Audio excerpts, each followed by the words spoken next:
I don't think that's enough for a fully satisfying human life.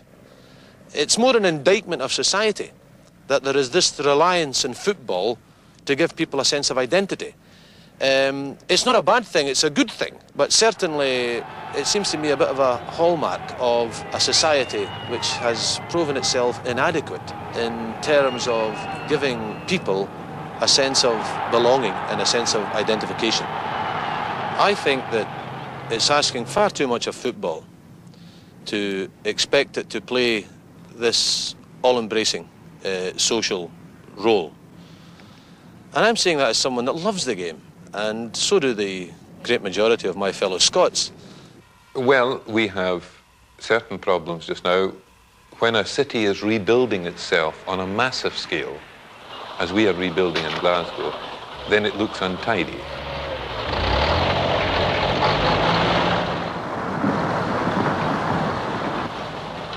At the same time in industry, we are changing from the older forms of industry to new forms of industry, and this creates problems in employment.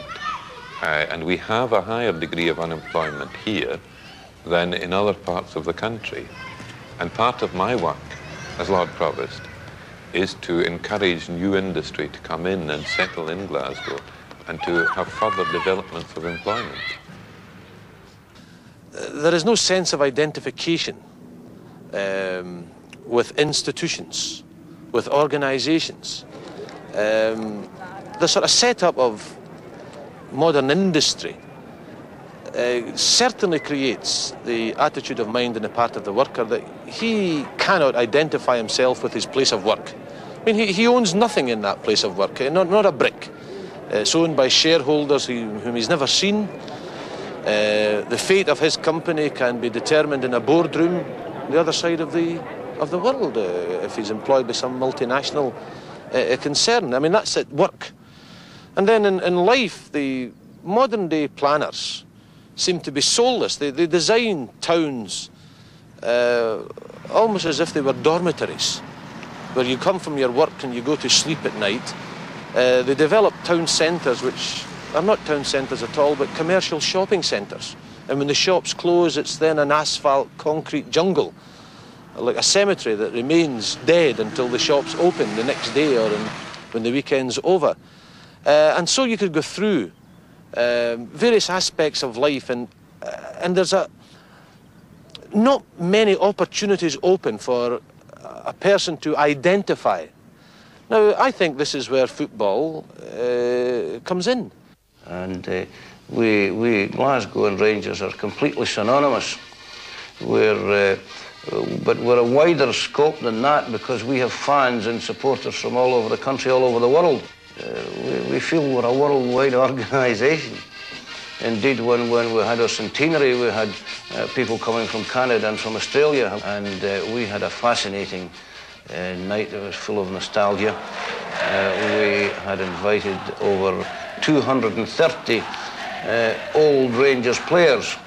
The oldest of whom had been a goalkeeper for us in 1902 and was 97 years of age. It was quite fascinating to think that football took us back over these old eras, and an old fella like that was still as lively and fresh and still a great love for the game of football.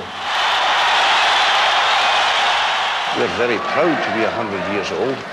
Indeed, we're very proud of the fact that Glasgow Rangers Football Club was in motion before there was any football in Europe, any organised football in Europe. I don't think that we in the present day have done as much for Celtic as our predecessors have done for the club, because the club had to overcome prejudices outside football to try and get itself established. It's been easier for us than it has been for these people. They were in an era when it was a great thing to be playing for Celtic. It was a great thing even to have a job. The Catholics were immigrants. They were poor, they were uneducated. They came here to escape from the death that had struck Ireland when the potato famine came in the 40s and other famines came later on. The British government, by brilliant fiscal operations, managed to reduce the population of Ireland by about 2/3. some by death, others by immigration. When the Irish came here, they represented to the indigenous Protestant population here in Govan, in the shipbuilding area of the Clyde. These Irishmen represented the kind of threat to the local Protestants that the Puerto Ricans represent to poor white trash in New York. The lower classes, the proles of Glasgow, who were being exploited and underemployed and underpaid, saw the Catholics, the Irish, as the most terrible threat to their standards of living. These people who came over to dig the canals and build the railways and later on the hydroelectric schemes were people who would work for less money than they would. Instead of realising they had this in common, that they were all working class people whose interests were the same, they saw the incomers as a threat and they hated them accordingly. They called them Fenians. We've always felt that we were number one, and we've tried to live up to that all through 100 years.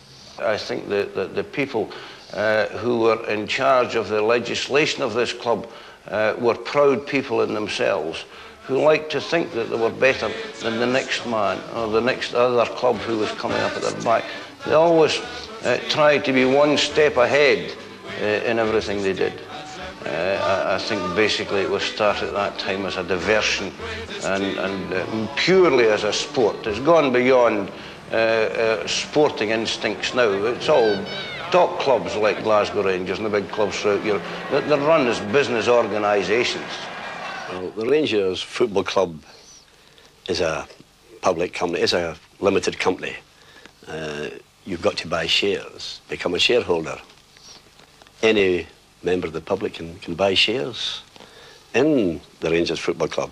You can buy them in the stock exchange through a stockbroker. We founded for charity, and charity is still very much in our mind.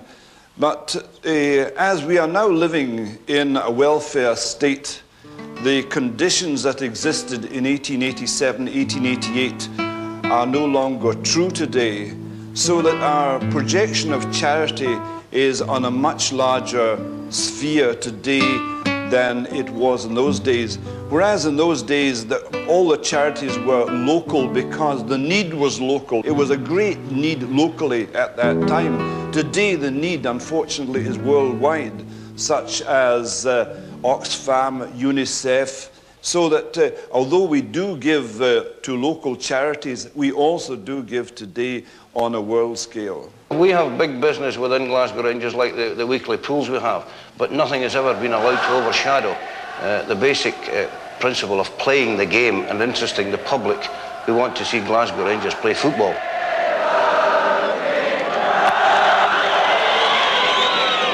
Well, the pools has had a phenomenal rise, and it has grown over the years to the staggering figure of today of 655,000 participants each week paying for their ticket in the pools. You had a social club built which cost over £500,000, and I could build, if I kept the money for the next 2 years, I could build another social club and have £100,000 still left in the bank.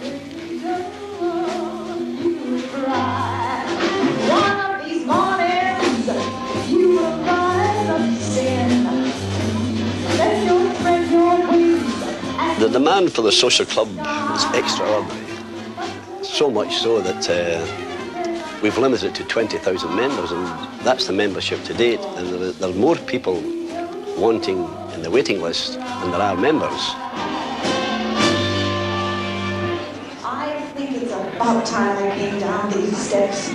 Good evening, ladies. There's a super smiling gentleman here. Then I had the idea of building a club within a club. We have a luxurious suite that we call the Ibrox suite, which we agreed would be £8 dearer than the £2 membership from the social club. Now, this caused tremendous trouble at the beginning because they said this was not done. This was segregation. They called it segregation, class distinction. So much so that we were banned from even opening. We had the staff employed here, and they banned it for a court case. And then again, we had tremendous trouble because it was common in clubs all over Scotland that they had one bar only of something like a 6 feet opening. And we had 4 bars. Now, how could you serve 1,000 people with pints of beer and being served, Marky, from the bar? And I fought and fought, and I got 3 opened, and they wouldn't give me the 4th. However, we left the bars completely wired, and we got the 4th bar, and now we can supply this amount of beer and wine and whiskey without any trouble at all.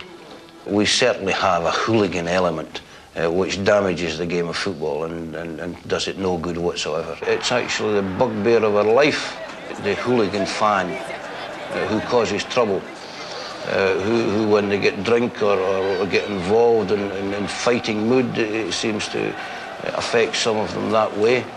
I've come out quite openly, publicly, in the press and in the public media, and I've come out face to face with them. They're in a minority, but we get a very bad reputation because of that. And Barcelona was a case in point, although I think there were extenuating circumstances. But Barcelona, the Rangers club, suffered very severely. Not only dented their image, but also halted the progress of the playing side of the game, being out of Europe for a year. We must be in Europe. We've got to be in Europe. All good teams with ambition have got to be in Europe every year. A city's image is not just through football. We held an international violin competition just 3 weeks ago, in which violinists from all over the world came to Glasgow.